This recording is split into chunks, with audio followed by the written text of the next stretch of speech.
तुल्लू Kannada association की ओर से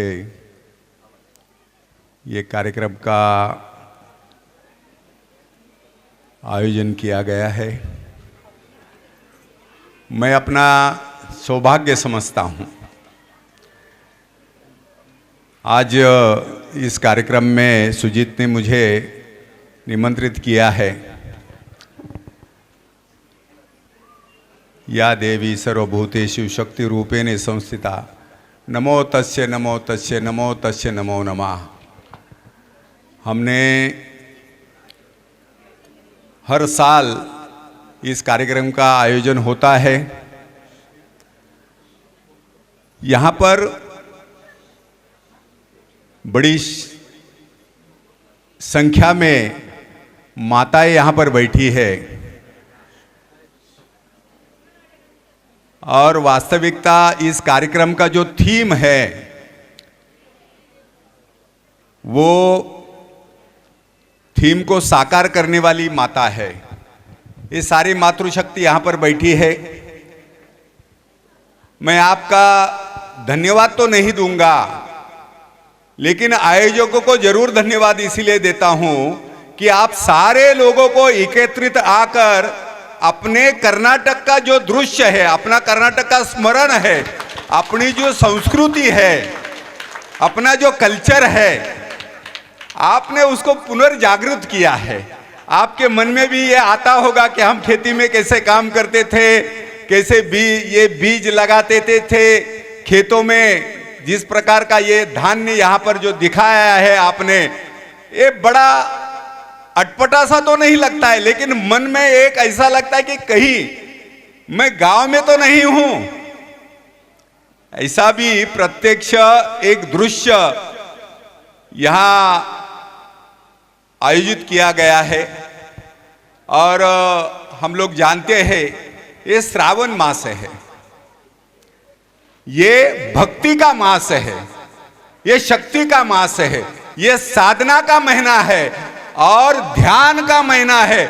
इस समय सारे भगवान आपके करीब होते हैं और आपकी भक्ति के भूखे होते हैं। इसलिए ये पवित्र महीना है, ये ध्यान में रखो। ये इसलिए मैंने कहा ये साधना का महीना है। और सबसे बढ़िया बात यह है कि ये हमारी मातृशक्ति, महीने के 12 महीने हम भगवान की नित्य रूप से जो पूजा करते हैं, लेकिन उसके बावजूद भी इस माह में जो पूजा करते हैं, ये महीना उपवास का महीना है। हम कई लोग फास्ट पकड़ते होंगे, ये उपवास भी करते होंगे, सैटरडे करते होंगे या मंडे करते होंगे, लेकिन ये किसका उपवास अधिक होता है जरा बता पाएंगे? किसका उपवास करते हैं इस मास में सबसे अधिक? शिव का करते हैं, जो विश्व का पिता है, आपका और हमारा पिता है, इस सृष्टि का बाप है, उसके हम पुजारी है, जिसने केवल अपने शक्ति के द्वारा नहीं, अपने भक्ति के द्वारा नहीं, उसका निवास स्थान कहां पर है? वो शमशान में बैठता है। और केवल शमशान में नहीं बैठता, और माता पार्वती ने जिस प्रकार से उसको पाया है वो ऐसा ही नहीं पाया है। इसलिए ये जो बहनें बैठी है, मुझे मालूम नहीं कितनी बहनें उपवास करती है, और जो भी उपवास करती होगी मैं उनको इसलिए धन्यवाद दूंगा कि इस दिन का, इस मास का हर एक आपका सभी का उपवास जो है, फास्ट है, ये सफल होने वाला है। आपको फल देगा, उन्नति देगा, प्रगति देगा, विकास देगा। ये ऐसा मास है, अन्य कोई मास इस प्रकार का फल नहीं देता, ये ध्यान में रखो। इसलिए मैं भक्ति कैसी करनी चाहिए? तो मां पार्वती की तरह भक्ति करनी चाहिए। हमारा भक्ति में दिल रहता है क्या? मन रहता है क्या? जरा बता पाएंगे? आजकल हमारी भक्ति गड़बड़ वाली भक्ति हो गई है। आधा ध्यान किचन में है, आधा टीवी में है, आधा बच्चों के अंदर है, आधा बच्चों के पिताजी के अंदर है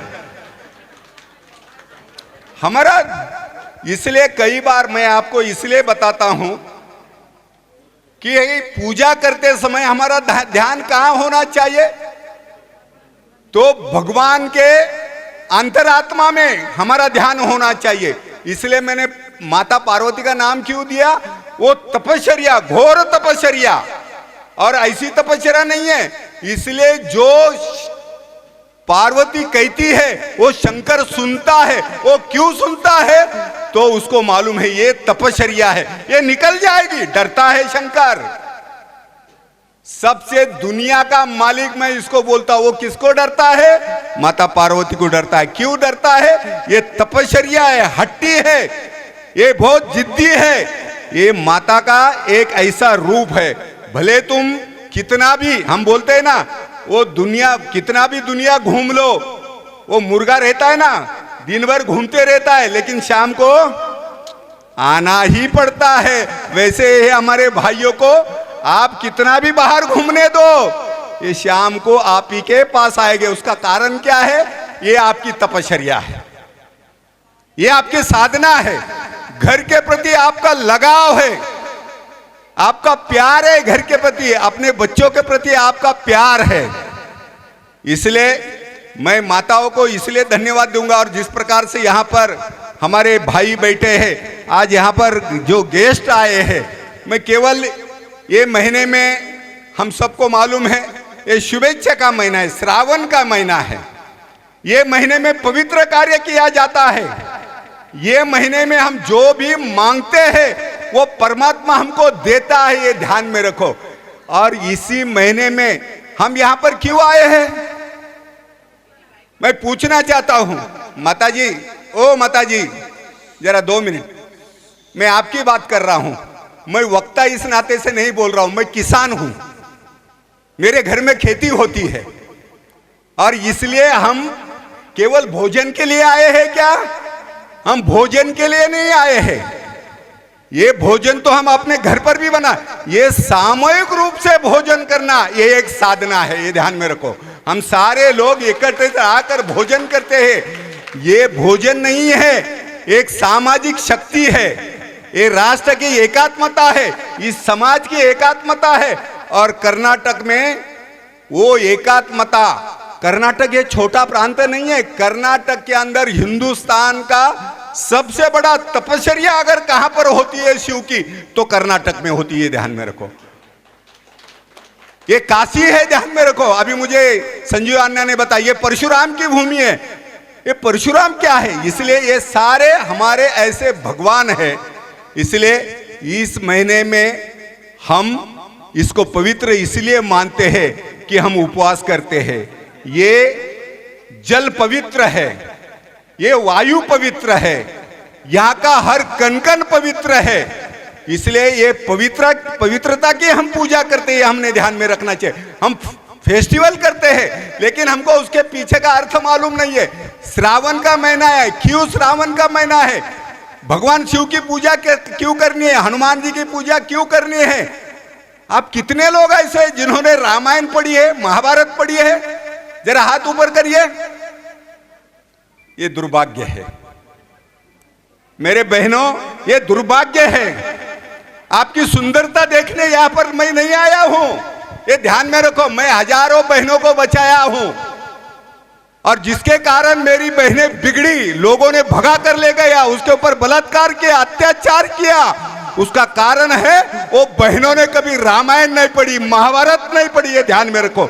आज जो होता है ना सर तन से जुदा, ये मेरे अंतरात्मा की बात है। मेरा शब्द आपको समझ में आए नहीं आए मुझे मालूम नहीं है, लेकिन मैं ये बताना चाहता हूं, जब जब हिंदू समाज रामायण भूल जाता है, मां सीता को भूलता है, मां द्रौपदी को भूलता है, सतीत्व को भूलता है, तब तब हिंदू समाज मिटने के कगार पर रहता है। इसलिए धर्म हमारा सतीत्व मिट जाता है, हमारा पावित्र्य खत्म होता है। क्यों? तो हम पूजा पाठ में भी हमारे भगवान नहीं होते, पूजा पाठ में भी हमारा मन नहीं होता है। हमको रामायण ही मालूम नहीं। रामायण के कारण दुनिया में हम जाने जाते हैं। मैं इंडोनेशिया गया, जापान गया, लंदन गया, देश के आधे देश घूम कर आया। आपको मैं इसलिए कहता हूं, ये शक्ति है। मुझे वहां पर क्यों पूछा जाता है? मैं हिंदुस्तान से, मेरे रामायण के कारण मेरा परिचय है, महाभारत के कारण मेरा परिचय है, मेरी द्रौपदी ये मेरी मां है, ये ध्यान में रखो। वो शक्तिशाली है, वो भगवान श्री कृष्ण को भी आदेश देती है, मुहूर्तम त्रिष्टम गोविंदम। आपने पढ़ा है कभी महाभारत? जब विनाश आता है, भगवान जब सेटलमेंट करने के लिए जाता है, ये कहती है मुहूर्तम त्रिष्टम गोविंदम, तुम रुकना, तुम सेटलमेंट के लिए लेने जाना, मेरा वस्त्रहरण हुआ है। और उसी के जीत के कारण सारे कौरवों को मारना पड़ा, उसका कारण द्रौपदी है, एक शक्तिशाली महिला है। आपने अबका का चरित्र पढ़ा है? अबका का चरित्र पढ़ा है क्या? कर्नाटक के हैं आप? रानी चन्नम्मा का पवित्र चरित्र पढ़ा है आपने? मैं आपसे केवल इतना प्रार्थना करता हूं, मैं भाषण के लिए नहीं आया, आपके अंदर की शक्ति जागृत होने मुझे दुख लगा। मैं कहता हूं अगर मैं नहीं आता तो अच्छा होता, क्यों तो मैं हर माता के अंदर काली की शक्ति देखना चाहता हूं, जगदम्बा की शक्ति देखना चाहता हूं, मां सरस्वती की शक्ति देखना चाहता हूं। इसलिए मैंने कहा भोजन ये अपना विषय नहीं है, भोजन के लिए नहीं आया। इसलिए हम नाग की पूजा क्यों करते हैं, पंछी की पूजा क्यों करते हैं, पेड़ की पूजा क्यों करते हैं, पत्ते की पूजा करते हैं? ये सनातन धर्म है। विश्व का धर्म मिट जाएगा, लेकिन आपका ये धर्म है ना, ये आपका कल्चर है, ये कभी नहीं मिट जाएगा, ये ध्यान में रखो। ये आपने ध्यान में रखना चाहिए। हम मिटते नहीं इसलिए सनातन है, बुद्धि का विकास चाहते हैं इसलिए बुद्ध है, हम जितेंद्र है इसलिए जैन है, हम सीखना चाहते हैं इसलिए सिख है। चाहे पंथ अनेक हो, फिर भी हिंदू एक है, फिर भी हिंदू एक है, फिर भी हिंदू एक है। ये हिंदुत्व का भाव है ना, इसलिए आप प्रतिक्रिया नहीं देते, पूजा नहीं करते। अपने बच्चे के अंदर कितने माता ऐसी बैठी है यहां पर अपने बच्चों को परशुराम बनाना चाहती है? जरा हाथ ऊपर करो। कोई नहीं हाथ ऊपर करता। परशुराम नहीं चाहिए उनको, उनको गोविंदा चाहिए, नाचने वाला गोविंदा चाहिए, माधुरी दीक्षित चाहिए, वो अंबा जगदम्बा आपको नहीं चाहिए। ये मैं कल्चर का याद दिलाता हूं। हमारे ऊपर अत्याचार क्यों होता है, इसलिए हमको डेंगू वाला बोलता है। एक मुख्यमंत्री आपको मलेरिया बोलता है, हिंदू धर्म को डेंगू बोलता है, कीड़ा बोलता है, नास्तिक बोलता है। ये नास्तिकता है? यही हमारा वास्तविक हमारा परिचय जो है, ये हमारा परिचय, ये ध्यान में रखो। यही परिचय से हम दुनिया को सिखाते हैं। इसलिए मैंने आपको कहा आज हर गली में एक रावण बैठा है। अभी परसों आपने पढ़ा होगा, कली कोर्ट का जजमेंट आया, आपके माथे के बिंदी के ऊपर क्वेश्चन आया, आपने पढ़ा है उसको कि मुसलमान अगर बुर्खा नहीं डालेगा तो हिंदू ने माथे पर टीका नहीं लगाना। ये टीका है क्या? अरे ये हमारा सौभाग्य, ये हमारी शक्ति है। ये केवल टीका नहीं है आपके सर के ऊपर, ये जो कपाल पर लगाया है, ये जो आप 7 फेरे लेते हैं, दुनिया की कोई ताकत आपके ऊपर हाथ नहीं डाल सकती जब तक ये टीका है। ये कुमकुम का टीका है ना, ये जगदम्बा का टीका है, अंबा का टीका है, ये ध्यान में रखिए। इसको कोई हाथ नहीं लगा सकता। इसलिए मैं आपको प्रयास इसलिए करूंगा, पूजा किसकी करनी चाहिए, आराधना किसकी करनी चाहिए, प्रेयर किसका करना चाहिए, जिसमें शक्ति है, उन्नति है, उस शंभू की पूजा करनी चाहिए। और आप लोग इसीलिए भाग्यशाली मैं मानता हूं, आप जिस कर्नाटक से आते हैं, वो विजयनगर का साम्राज्य जिन्होंने खड़ा किया, अपना इतिहास पढ़ो, हरिहर बुक्का का इतिहास पढ़ो, रानी अबक्का का इतिहास पढ़ो, चन्नम्मा का इतिहास पढ़िए, आपको ध्यान में आएगा। हिंदुत्व का स्वराज्य किसने खड़ा किया, हमको फ्रीडम किसने खड़ा किया, 1300 साल में मिटने वाले समाज को किसने खड़ा किया, उस महापुरुष को प्रणाम करो, वो महापुरुषों को कर प्रणाम करो। उसका नाम हरिहर बुक्का है, ये ध्यान में रखो। वो कृष्णदेव राय को पूजा करो। कृष्णदेव राय मालूम है आपको, खत्म हुआ कर्नाटक जिसने खड़ा किया, देवगिरी का साम्राज्य जिसने खड़ा किया, विजयनगर का साम्राज्य जिसने खड़ा किया, वो कृष्णदेव राय आपका और मेरा पिता है, आपका और मेरा बाप है, आपकी और मेरी औकात है, ये मेरा कुल है, ये ध्यान में रखना। ये अगर नहीं होता ना, ये कल्चर अगर नहीं होता, अगर तुम हिंदू नहीं होते, हिंदुत्व ये धर्म नहीं है, हिंदू वो शब्द है जिससे दुनिया डरती है, और केवल डरती नहीं तो तुम्हारे चरणों में आकर गिरती है, ये ऐसा हिंदुत्व है। इसलिए हमारे प्रधानमंत्री के, विदेश के प्रधानमंत्री पैर छूते हैं। क्यों छूते हैं? ये मोदी के पैर नहीं छूते, हिंदुस्तान का जो कल्चर है, जो हिंदुत्व है, उसका पैर छूती है। स्वामी विवेकानंद के हम भक्त, ये ध्यान में रखो। जो माता की सेवा करता है, एक महिला उसको अमेरिका में बोलती है, बोस्टन में, विवेकानंद को मैं केवल इसलिए, आप लोग पढ़ते नहीं, मुझे क्षमा करिए, उस विवेकानंद को वो भाषण सुनने के बाद में एक महिला बोलती है कि मुझे आपके जैसा बेटा चाहिए। वो विवेकानंद, मद्रास में विवेकानंद ने जो स्पीच दिए हैं ना, वो आप पढ़िए, विवेकानंद के सारे स्पीच पढ़िए। मद्रास में उन्होंने जो स्पीच दिए है, उस विवेकानंद को वो तरुणी, वो युवा, वो लड़की बोलती है कि स्वामी जी मुझे आपके जैसा बेटा चाहिए। स्वामी जी का उत्तर आपने ध्यान में रखना चाहिए। स्वामी जी ने क्या कहा? तुम्हें अगर बेटा चाहिए तो मुझे ही अपना बेटा समझो। इसको स्वामी विवेकानंद बोलते हैं। उससे भी उम्र से बड़ी 70 साल की माता, मेरे बहनों में हाथ जोड़ूंगा, आपका भाई हूं मैं, इसलिए ये बोलता हूं, ये सारे हम भूल गए हैं ना, इसके लिए हमारे ऊपर अत्याचार होता है, इसलिए आज हमारे ऊपर जिहाद होता है, इसलिए हमारे ऊपर बलात्कार होता है।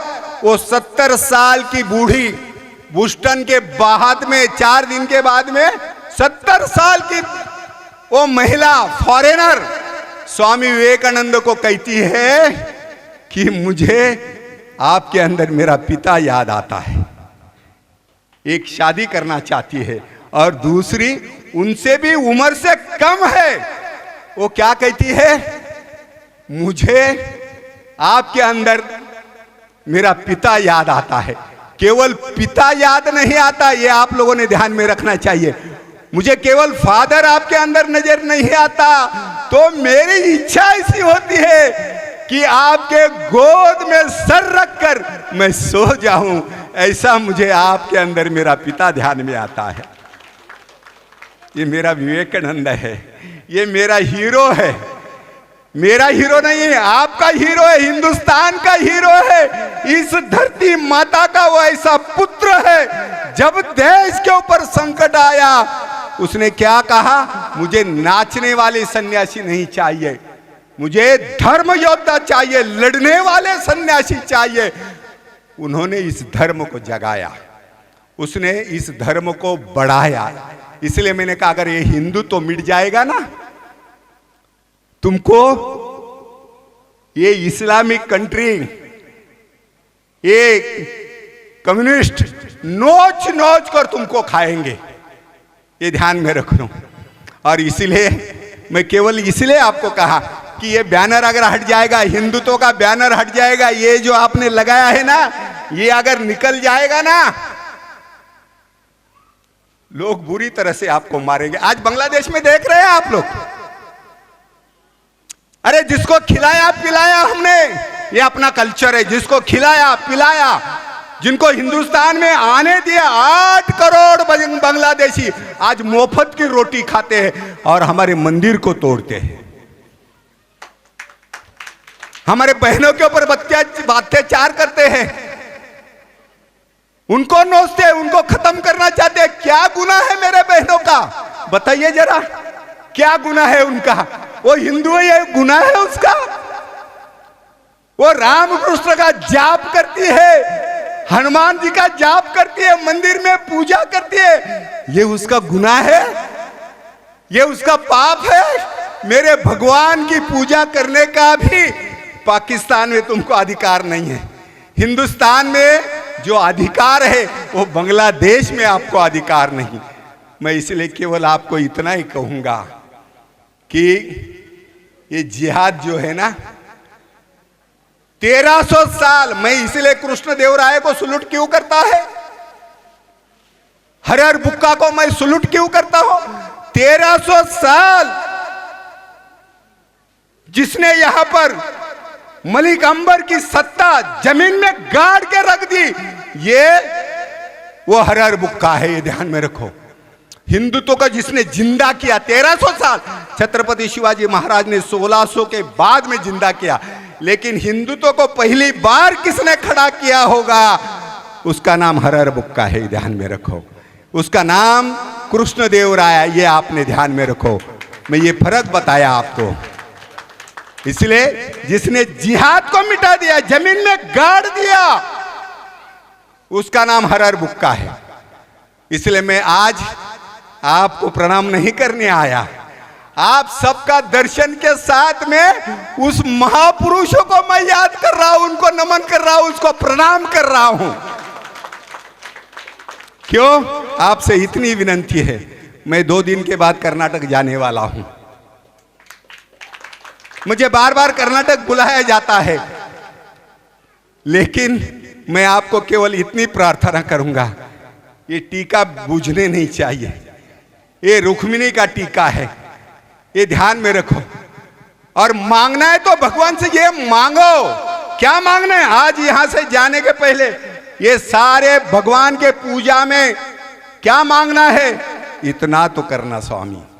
भगवान के पास हाथ जोड़कर मैं माताओं से प्रार्थना करूंगा, सारे परिवार से प्रार्थना करूंगा। ये कुंती ने क्या मांगा भगवान से? जब महाभारत का युद्ध हो गया, पांडव युद्ध जीत गए, भगवान ने भीम से लेकर सबको अपना अपना सब कुछ दे दिया, माता कुंती उनके सामने आई। मैं इसलिए आपको बोलता हूं, आप रामायण नहीं पढ़ते हैं ना, आप महाभारत नहीं पढ़ते, आप गीता नहीं पढ़ते। अरे जिस गीता के ऊपर लाखों करोड़ों लोग दुनिया के मिटते हैं, मरते हैं, आप वो नहीं पढ़ते। आपके और मेरे जैसा दुष्ट आदमी, दुष्ट परिवार, हम हिंदू कहने के लायक नहीं है बहनों, ये ध्यान में रखना। उसके कारण ये आपका टीका, ये आपका परिवार, ये आपके बच्चे, आपका पिता, आपका भाई टिका हुआ है। इसलिए मैं कभी कभी कहता हूं, आपके घर में बंगला है, आपके पूजा में बंगला मांगते हम, गाड़ी मांगते हम प्रोग्रेस मांगते, विकास मांगते। मेरे पूजा में धर्म है क्या? मैंने धर्म के लिए कभी पूजा की है? मैंने अपने राष्ट्र के लिए कभी पूजा की है? इस मिट्टी के लिए कभी पूजा की है? इसलिए हमारे ऊपर अत्याचार होता है, इसलिए हमको नोचा जाता है, और इसलिए आज कश्मीर के अंदर हिंदू लावारिस है। उसका केवल और केवल कारण जो है ये जिहाद है। मरते दम तक ये तुम्हारे पीछे है। जब तक तुम ताकतवान नहीं होगे, शक्तिशाली नहीं होगे, प्रतिरोध नहीं करोगे। हमारे घर में शस्त्र मालूम नहीं है, हमारे घर में शस्त्र नहीं है, तो क्या करोगे? कोई आक्रमण आता है, कोई आपके ओर हमला करता है, तो क्या करेंगे? हम अपने बहन को, अपने माँ को, अपने बेटी को उनके हाथ में देंगे? मेरा यह सवाल है। ये पूजा ऐसी पूजा नहीं है। आज साल का पहली बार आप जो पूजा कर रहे हैं ना, ऐसी पूजा मेरी जम्मू कश्मीर में मेहती माता करती है, मेरे पंडित भाई बहन करते थे, सबके साथ रिश्ता रखते थे, खाना पीना रखते थे, भाई बहन बोलते थे। उस 90 के अंदर उस मेरे माता के ऊपर बलात्कार किया गया, उसके स्तन काटे गए, आंखें निकाल गई, उसको जिंदा जला दिया गया, उसके बदन पर, स्तन पर, शरीर पर अल्लाह अकबर के नारे बुलंद किए। ये सच्चाई पता है आपको? नहीं पता है।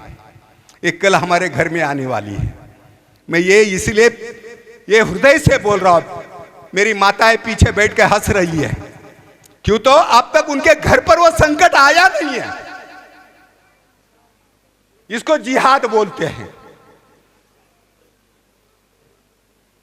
तो ये अगर इससे बचना है, मैं आपके कार्यक्रम में बहुत बाधा लाया हूं, मैं आपके कार्यक्रम में मैं क्षमा चाहूंगा, बहुत आपको तकलीफ दी है मैंने, लेकिन आज मैं इसलिए आज यहां पर आया हूं, मैं जाता नहीं हूं, आज इसलिए आया कि आप सबका दर्शन मुझे होगा। और आपके अंदर आज आपने जो यहां पर उत्सव किया है, मेरी माता यहां पर बैठी है, मुझे आनंद है इसलिए कि मेरी इतनी बड़ी संख्या में मेरी माताएं बैठी है, इसलिए मैंने कहा अगर इसको मत भूलो। ये हिंदुत्व जो है ना, आपका प्राण है, आपका श्वास है, ये ध्यान में रखो। इसलिए ये आपका मेरा और प्रतीक है। और केवल अंतिम बात कहूंगा, जो बीत गया वो कल फिर ना आएगा। जो बीत गया वो कल फिर ना आएगा। ए मेरी माताओं, जो बीत गया वो कल फिर ना आएगा। तेरे सिवा इस रास्ते में कोई जी नहीं पाएगा। अरे फूंक दिया घर, हमने घर फूंका है, हजारों क्रांतिकारों ने। अभी 15 अगस्त है, गाने लगने के बाद में हमको ऐसा लगता है कि आज देश स्वतंत्र हुआ। 78 साल हो गया है इस देश को स्वतंत्र। एक दिन भी हमारी बॉर्डर शांत है क्या? हमारी बॉर्डर शांत है? हर दिन 2 जवान मरते हैं, आज भी 3 जवान मर गए। हर दिन लाखों हमारे युवा मरते हैं। कितने यहां पर ऐसे बैठे जो चाहते हैं कि मैं फौज में जाऊं, मेरा बेटा फौज में जाना चाहिए, किसी मां को नहीं लगता है। क्यों तो वो मरने के लिए जा रहा है। देखो, राष्ट्र की रक्षा है ना, ये धर्म की रक्षा, ये भूमि की रक्षा है, भगवान उसको ही चाहता है। इसलिए मैंने कुंती का उदाहरण दिया, मांगना है तो वो मांगो। भगवान से पूजा में क्या मांगना है तो ये मांगो। ये यौवन नहीं, ये सुंदरता नहीं, मांगते समय ये मांगना चाहिए। इतना तो करना स्वामी, जब प्राण तन से निकले, गोविंद नाम लेकर, ये प्राण तन से निकले। पीतांबरी कसिए, भगवान से हम मांगते कि तेरा दर्शन चाहिए, अंतिम तेरी शक्ति चाहिए। पीतांबरी कसी है, मुख पर वो हंसी है, उस वक्त चल आना, नहीं श्याम भूल जाना, राधा को श्याम साथ लाना, जब प्राण तन से निकले। ये कुंती मांगती है कि क्या देना? आप और मैं सुख मांगते। मेरी कुंती, मेरी माता, वो साध्वी भगवान से दुख मांगती है, और इसलिए दुख मांगती है कि जब जब तू मुझे दुख देगा तब तब मैं तुझे याद करूंगी। सुख में भगवान को कोई याद नहीं करता। मेरी कुंती ने महाभारत में लिखा है कि मुझे इसलिए दुख देना कि हर दिन मैं तेरा स्मरण करूं। उस काली माता की स्मरण करने के लिए आज आप अपने भूमि से, ये भारत माता के लिए, ये धरती माता के लिए, ये सारे फल फूल ये जो जिसने दिए हैं, उस सारे किसान को याद करो, वो जवान को याद करो, जिन्होंने हमारा घर बनाया उसको याद करो, उस ड्राइवर को याद करो। देने की आदत होनी चाहिए। देने की आदत, हमारी आदत नहीं है देने की, हम सेल्फिश हो गए हैं। इसलिए एक संत ने एक मां से मांगा, जहां पर दुष्काल पड़ा है, उसके पास देने के लिए कुछ नहीं है, वो भीख मांगता है उसके पास, उसके झोपड़ी में जाकर कि कुछ तो देना, कुछ तो। वो बोलती है अकाल पड़ा है मेरे पास, तेरे लिए देने के लिए कुछ नहीं है, मैं क्या दे दूं तुमको? तब वो संत नीचे झुककर एक पत्थर उठाता है और कहता है, माँ ये पत्थर तो मेरे झोली में डाल दो। तब वो माँ बोलती है, कैसी बात करते हो, पत्थर डालो? वो बोलता है, पत्थर नहीं है, तुम्हें जो देने की आदत लगी है ना, वो छूटनी नहीं चाहिए, वो भूलनी नहीं चाहिए, इसलिए पत्थर डालो। इसलिए मैंने कहा, जो बीत गया वो कल फिर ना आएगा। तेरे सिवा, ए भारत माँ, तेरे सिवा मेरे जिंदगी में कोई नहीं आएगा। अरे फूंक दिया ग्राम ने, अब राख उठानी है। ये फूंक दिए हमने, अब राख उठानी है। जिंदगी तेरी और मेरी कहानी है। ये भारत माँ, जिंदगी तेरी मेरी और कहानी है। जय श्री राम।